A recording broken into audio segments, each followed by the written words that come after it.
Hello everyone, my name is Jatin Danguria and welcome to UPSC Jatin. I hope you are doing fantastic. इस video में हम लोग बात करने वाले हैं मेरे लेटेस्ट एसएसबी एक्सपीरियंस के बारे में, जो कि था 33 एसएसबी भोपाल में SSC IT entry of navy के लिए। सो हम टोटल 36 लोगों ने रिपोर्ट किया था, जिसमें से 4 लोगों को डॉक्यूमेंट आउट कर दिया गया और जो स्टेज 1 के लिए 32 एस्पिरेंट्स अपेयर हुए, जिनमें से 15 लोग हमें स्क्रीनिंग हुए। अब मैं आपको बता देता हूँ कि स्क्रीनिंग की प्रोसेस में क्या था। जो हमें DIPR मिली थी वो 53 एंड 54 मिली थी। एंड उसके बाद जो हमें जो पिक्चर आई हुई थी वो पिक्चर ऐसी थी कि मान के चलिए कि एक इंसान सामने की तरफ इस तरफ फेस कर रहा है, उसके सामने एक और लड़का खड़ा है, एक लड़की खड़ी है और पीछे से एक पुलिस वाला आके उसके शोल्डर पे कुछ समथिंग हाथ रखा हुआ है या फिर मतलब उसको अप्रोच कर रहा है, और उसके साथ साथ एक पुलिस वाले का एक सबऑर्डिनेट भी है। सो ये हमारी पिक्चर थी, उसके ऊपर हमने कहानी लिखी। मैंने कहानी बेसिकली जब हमारा 14 तारीख को था तो, और 17 तारीख को MP में इलेक्शंस थे।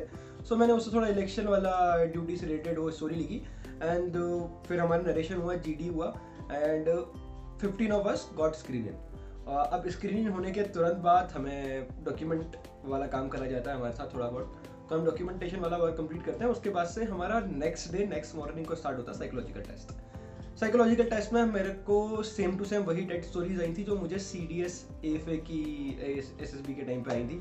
सो जैसे सबसे पहली जो पिक्चर थी वो ऐसी थी कि एक पेड़ पे 2 लड़के बैठे हुए हैं। सो यहाँ पर जो मैंने स्टोरी लिखी वो मैंने लिखी कि इन लोगों ने ये मतलब अपने गांव में है और उन्होंने प्लान किया कि यहाँ पर हम लोग एक स्विंग डालते हैं ताकि बच्चे से झूम सकें इस पर। और इसके बाद कुछ स्टोरीज ऐसी थी कि एक कपल है, उनके हाथ में कंस्ट्रक्शन का कुछ ऐसा मैप टाइप का है और वो कुछ कंस्ट्रक्शन साइट पे खड़े हुए हैं। द नेक्स्ट स्टोरी बीइंग एक लड़का घर की तरफ अपने रूम में एंट्री ऐसा कर रहा है और एक ओल्ड कपल है जो न्यूज़पेपर पढ़ रहा है और ऐसे बैठे हुए हैं। एक स्टोरी थी कि ब्रिज है एक और ब्रिज के नीचे से नदी बह रही है और उसमें एक बोट जा रही है और साइड में कुछ एक बूढ़ा सा आदमी कुछ खड़ा हुआ है। सो ऐसे करके कुछ पिक्चर्स दी हुई थी। एक पिक्चर ऐसी थी कि एक फोर्ट टाइप का जिसमें रोप से वो लोग क्लाइंब कर रहे हैं। सो इस तरीके की हमारी कुछ पिक्चर्स आई हुई थी। सो हमारा टेट कंप्लीट होता है, वेट कंप्लीट होता है और पूरा जो साइकोलॉजिकल टेस्ट था हमारा Day 2 को कंप्लीट हो जाता है। और उसी के साथ साथ उसी दिन कुछ लोगों के इंटरव्यू प्लान कर दिए जाते हैं। मुझसे बोला गया कि आपका इंटरव्यू आप स्टैंड बाय में हो तो आपका इंटरव्यू प्लान भी हो सकता है, नहीं भी हो सकता है, तो प्लीज़ बी रेडी। सो मैं उस दिन इंटरव्यू के लिए रेडी रहता हूँ, बट मेरा इंटरव्यू उस दिन नहीं होता है और शाम को मुझे लग जाती है पैर में चोट, क्योंकि वहाँ पर क्या था कि बच्चे बास्केटबॉल खेल रहे थे। तो मैं मेरा सीपो का फिजिकल था। सो मैंने वार्म अप किया ही हुआ था, तो मुझे वो लोग बोलते हैं कि प्लीज़ आके एक बार खेल लो हमारे साथ। और मैं खेलने गया तो हम दोनों टीमों का एक भी काउंट नहीं किया और मेरे को इंजरी हो गई, तो पूरा बास्केटबॉल का गेम ही बंद हो गया। और फिर वहाँ का जो MI रूम है वहाँ पर जाके मैंने पूरा वो मेडिसिन वगैरह सब कुछ लिया। अब नेक्स्ट डे आता है हमारा GTO टास्क 1, जहाँ पर हमारे कुछ टास्क होते हैं। जैसे हमारा उसी दिन सेम डे हो जाता है लेक्चरेट, हमारा PGT हो जाता है उस दिन, हमारा HGT भी उसी दिन हो जाता है, हमारी जो GOR है वो भी उसी दिन हो जाती है। एंड यस, सो ये हमारे कुछ टास्क थे जो सेम डे हो जाते हैं, ऑब्वियसली GD के साथ एंड GP के साथ। सो ये सारे टास्क हमारे पहले दिन ही हो जाते हैं GTO के। GTO के नेक्स्ट डे हमारा होता है IO के बाद होता है हमारा लेक्चरेट एंड FGT। सो हमारे 3 टास्क लास्ट डे के लिए बचते हैं। सो इस तरीके से हमारा GTO भी कंप्लीट हो जाता है। और इस दिन भी मुझे बोला जाता है कि आपका इंटरव्यू प्लान है और मैं इंटरव्यू देने जाता हूँ, बट फिर इवेंचुअली बोला जाता है कि नहीं, आपका इंटरव्यू आज भी नहीं होगा। और GTO के Day 2 तक सभी बच्चों के इंटरव्यू बेसिकली हो गए थे। Day 1 तक सभी बच्चों के इंटरव्यू हो गए थे और जो मेरा इंटरव्यू था फिर होता है GTO के Day 2 के बाद, ठीक है। सो Day 2 के मतलब लेटर हाफ में मेरा इंटरव्यू होता है। जो इंटरव्यू चलता है उसमें मुझसे बोला जाता है कि आप इस इंटरव्यू में रैप करो, क्योंकि क्या था कि मेरा रिदमिक पोएट्री लिखा हुआ था।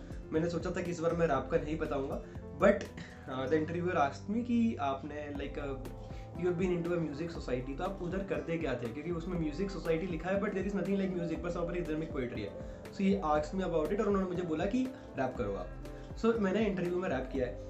तो मैं आपको भी सुना देता हूँ कि मैंने रैप क्या किया था। मैंने उन्हें बताया actually the way he asked me कि ऐसी कौन सी चीज़ें जो आपकी मम्मी को पता है आपके बारे में बट आपके पापा को नहीं पता है। सो मैंने अपने पापा के ऊपर एक गाना लिखा था जो मैंने अभी तक अपने पापा को नहीं सुनाया है। सो उन्होंने मुझसे बोला कि अच्छा ठीक है, ये रैप आप यहाँ पर सुना रहे हो। सो फिर मैंने उन्हें रैप सुनाया और मैं भी आपको भी सुना देता हूँ। वो रैप ऐसा था रात रात भर रहे घर से, फटी बनियान रहती है उसके तन पे, मैंने पेरे फैलाए उसने चादर बढ़ा दी, ऐसा करने में अपनी हर एक चाहत दबा दी। कंपेयर करे औरों के बच्चों से ताकि पीछे ना रहूं मैं औरों से, करे वो भी प्यार बेशुमार बस बता ना पाए जसब बातें अल्फाजों से। दुनिया में सबसे नहीं डर वो घबराए ना, करे वो प्यार पर वो प्यार को जताए ना, मेरे बिना उसे जिया जाए ना, ऐसी कोई चीज़ नहीं वो खुद खाए और घर पे लाए ना। उंगली उसी की चलने को जो पकड़ी थी, हिम्मत उसी ने दिलाई जब दिखी मकड़ी थी। खुद चादर में सोया मुझे रजाई उड़ाई जब जब रात आई सर्दी की। मुझे घी खिलाया खुद जिए सुखी रोटी पे, पर मैं हारा फेल हुआ हर कसौटी पे। रास्ता भटका मैं ढलती शाम हूँ, जो भी किया जिंदगी में सब में मैं नाकाम हूँ। हार रहा पर जीतूंगा, किस्मत को अपनी लिखूंगा, मंजिल तक मैं जाऊंगा।